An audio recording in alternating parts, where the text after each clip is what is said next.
자, 요한복음 18장. 지난번에 이제 4절까지 봤는데, 오늘 4절을 하나 겹쳐서 5절, 6절을 보겠습니다. 지금 시간이 좀 지났기 때문에. 자, 그러므로 제가 읽겠습니다. 4절은 지난번에 읽었던 거 다시 겹칩니다.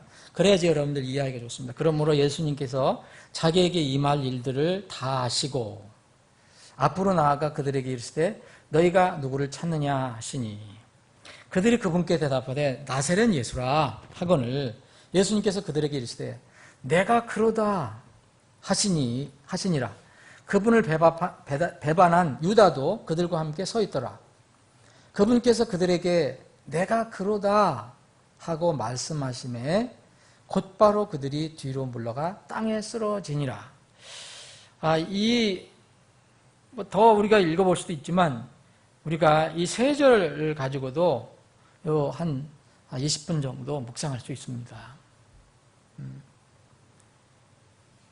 이 부분을 여러분들 어떻게 제목을 다룰지 여러분들이 자유롭게 하시면 좋겠는데 4절에 우리가 지난 시간에 살펴본 건 4절에서 예수님이 사람의 몸으로 입고 오신 이 땅에 오신 하나님이지만 사람으로 오셨어요. 근데 그렇지만 완전한 또 사람이시면서 하나님이시다. 그래서 그분의 특성이 뭐냐?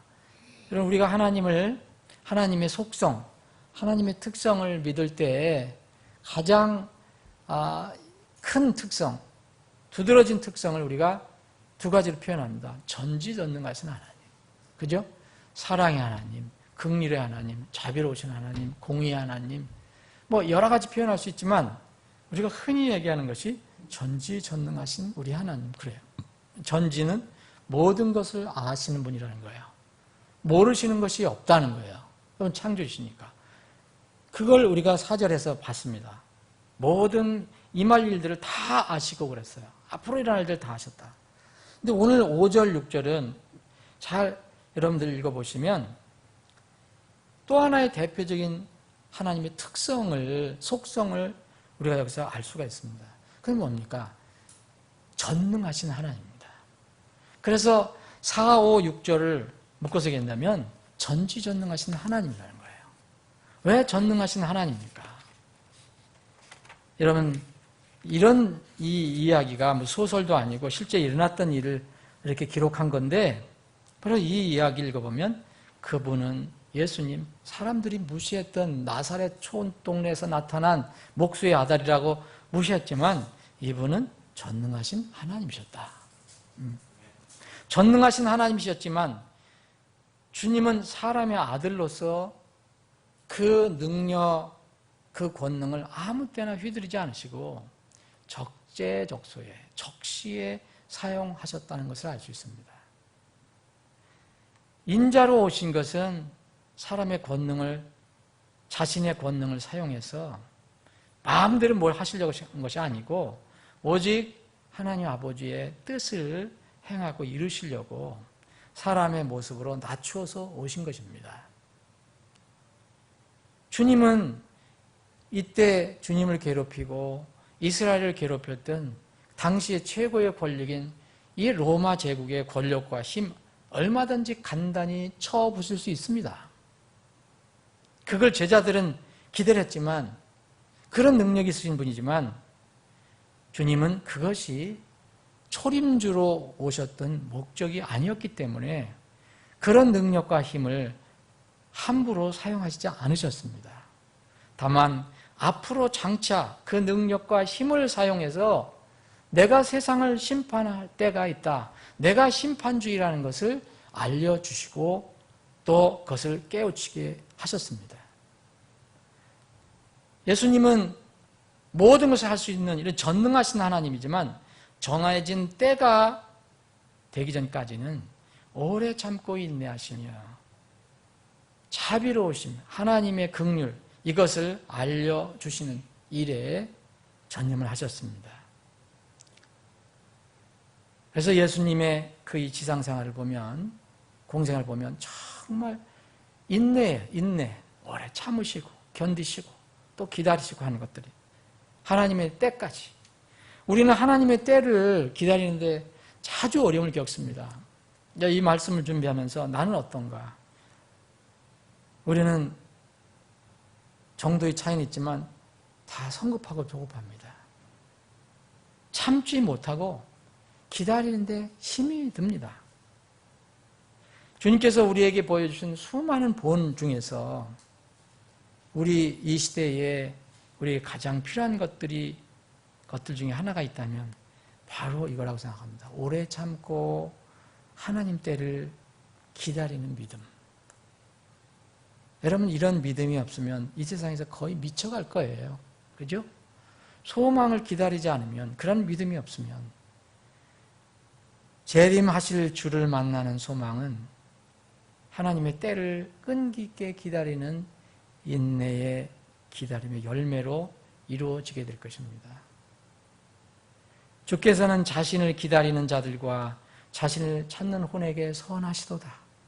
사람이 주의 구원을 바라고 잠잠히 기다림이 좋도다. 예레미야는 이스라엘의 멸망, 유다의 멸망 후에 통곡을 하며 많은 글을 썼지만 결국 끝까지 주님을 기다려야 된다. 그래서 예레미야 애가의 3장에 이런 말씀을 기록했습니다. 시편 기자는 시편 37편 7절에 보면 주 안에서 안식하고 끈기 있게 그분을 기다리라 이렇게 권면하고 있습니다. 주 안에서 안식하고 끈기 있게 그 주 하나님을 기다리라. 그래서 40장이 넘어가면은 내가 끈기 있게 주를 기다렸더니 그분께서 내게 귀를 기울이사 내 부르짖음을 들으셨도다. 이런 고백을 합니다. 우리가 수요일날 나와서 기도하는 것도 정말 이 기다림이 없으면 못합니다. 인내심이 없으면 못합니다. 당장 이루어지지 않으면 금방 실망하고 낙심할 수 있습니다.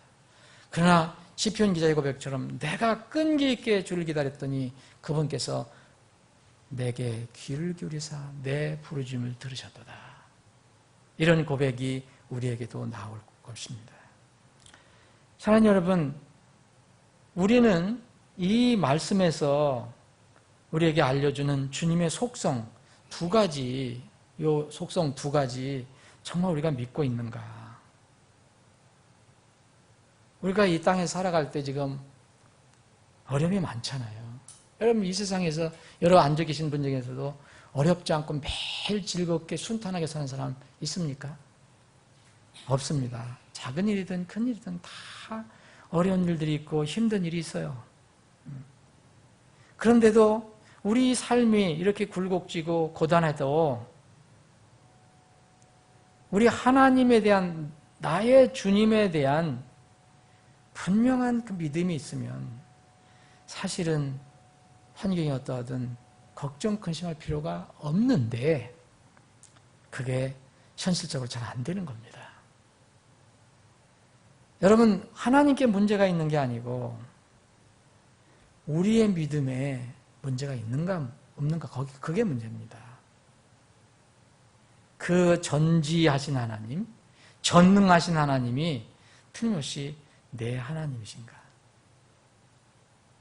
그분이 나의 하나님이 아닌가? 이 문제입니다.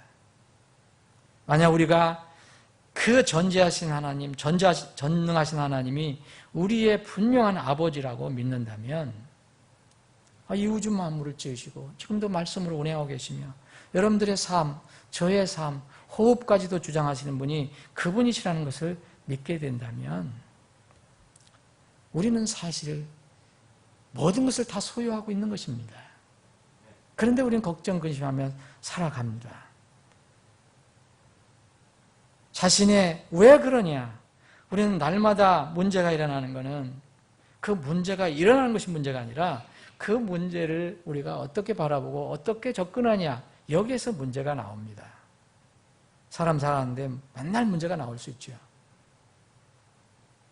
우리가 하나님에 대한 분명한 굳건한 믿음을 유지하느냐, 그렇지 않느냐, 이게 문제인데 왜 그러면 이 굳건한 믿음을 유지하기가 어려우냐? 우리는 육신을 가지고 있기 때문에 육신은 매일 시간마다 우리에게 육신의 그 집요한 욕구를 계속 부추깁니다. 추구합니다. 또 우리 주위에 있는 세상 점점 복잡해지고 영적으로 어두워져 가고 있어요. 여기서 우리가 살아갈 때 그 영향을 받아서 우리가 믿음이 약해지고 흔들리기 때문에 이런 분명한 우리가 하나님이 있고 우리를 보호하시고 인도하시는 하나님이 있음에도 불구하고 우리는 날마다 갈등하고 고통하며 사는 것입니다. 우리 안에 사실 문제가 있는 것입니다. 예수님은 배신자 가룟 유다가 이끌고 온 적들에 의해서 붙잡히셨습니다. 여러분 이 짧은 이 내용을 보면 정확하게 말하면 예수님을 그들이 잡은 것이 아니라 그리스도께서 잡혀주신 것입니다. 그들이 눈을 크게 뜨고 예수님을 찾으러 왔어요. 여러분 불을 들고 왔어요. 지난주에 말씀드린 것처럼 달빛이 있었을 수도 있어요. 근데 횃불들을 다 들고 왔어요. 어디 숨어 있을까? 꼭 찾아내야 한다.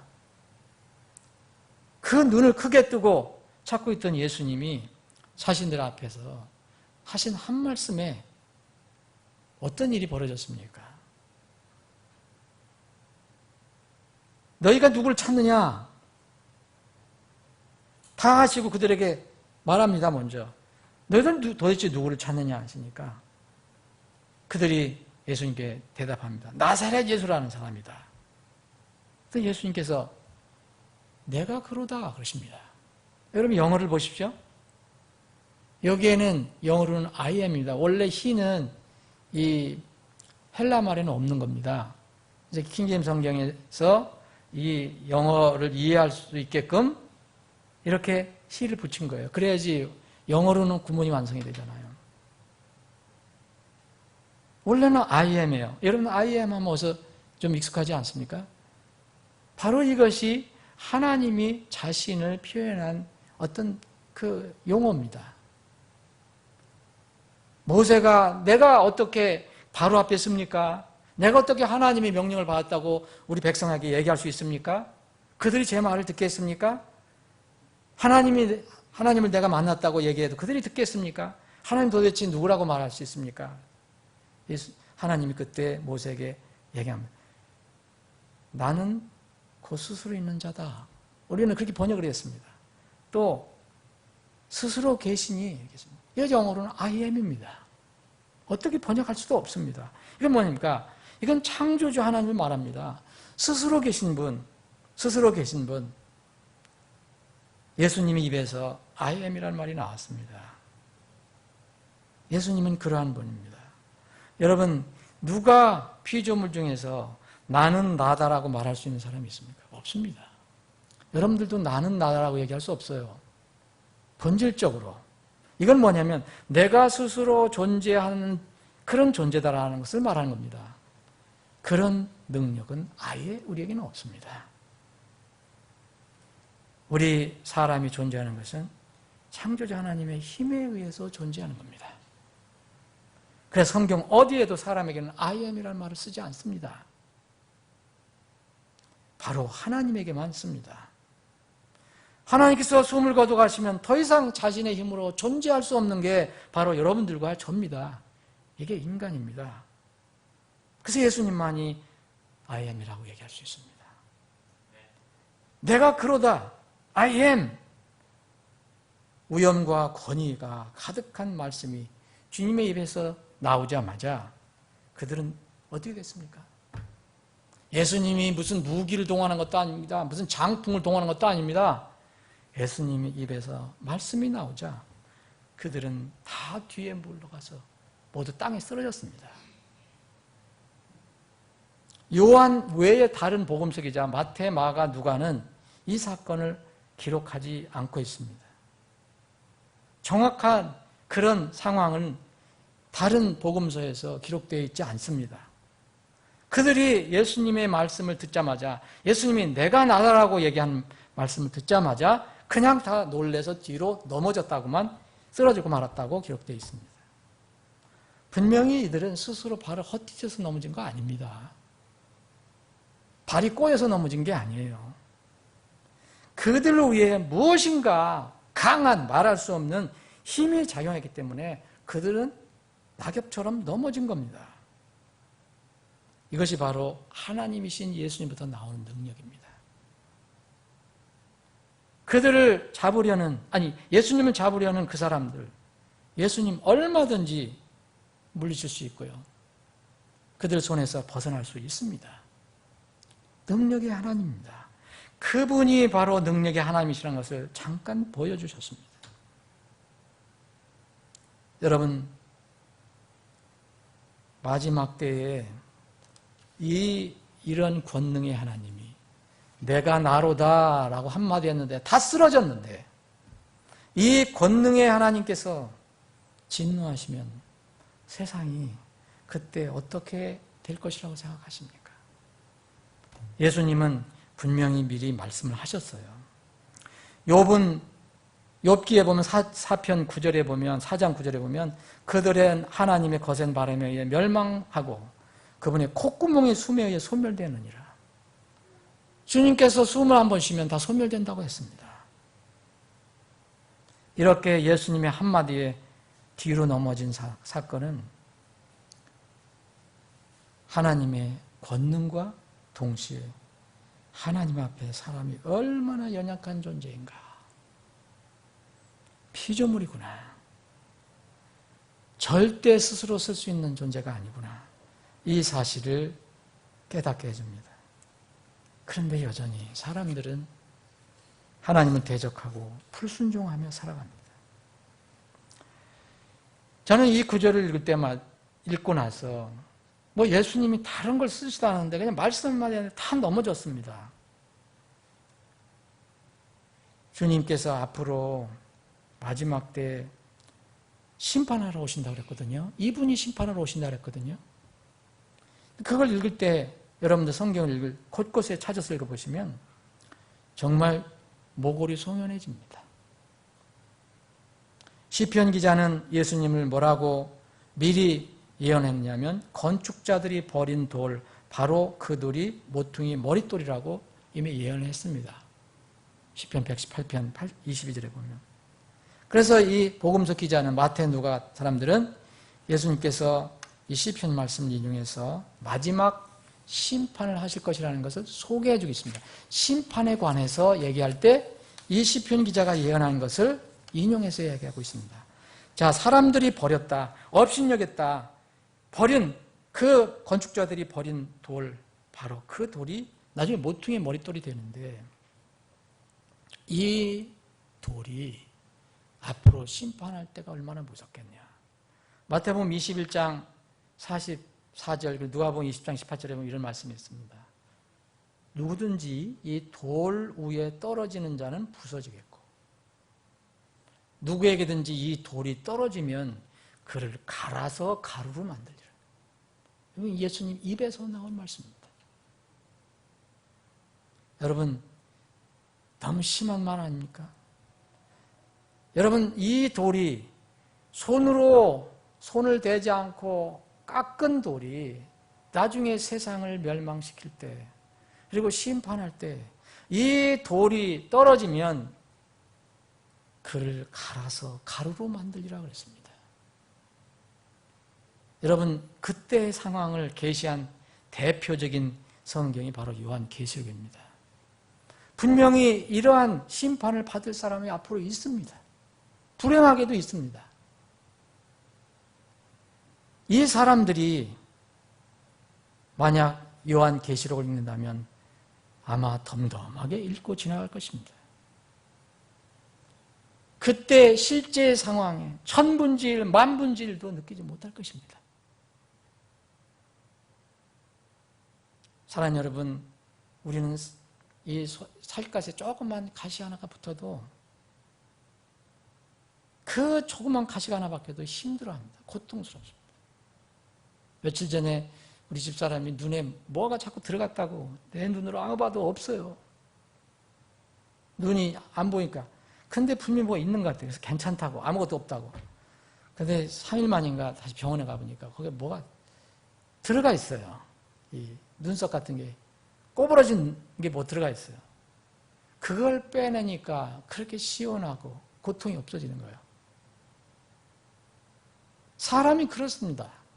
눈에 보이지 않는 작은 게 있는데도 그렇게 고통스러워하는데 여러분, 그런 사람들이 하나님의 마지막 공의의 심판을 어떻게 견디겠습니까?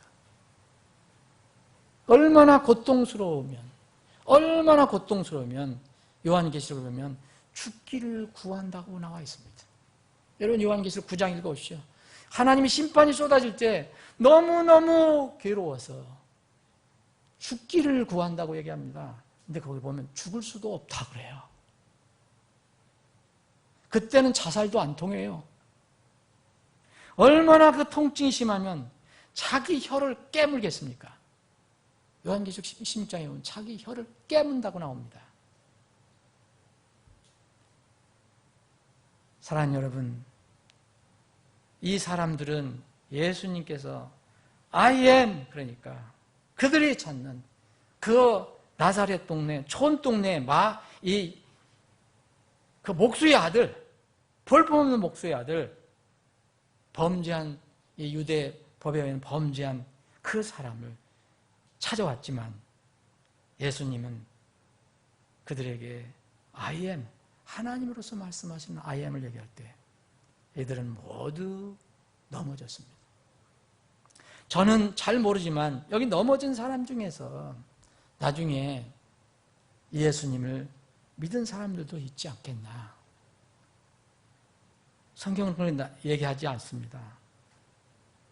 내가 그러다 하고 하셨을 때 군사들이 뒤로 물러나 쓰러진 것은 우리에게 이것을 경고해 주는 것이라고 저는 생각합니다. 뭘 경고해 주느냐? 사람이라면, 피조물이라면 지금 이 세상에서 육체 호흡을 하는 동안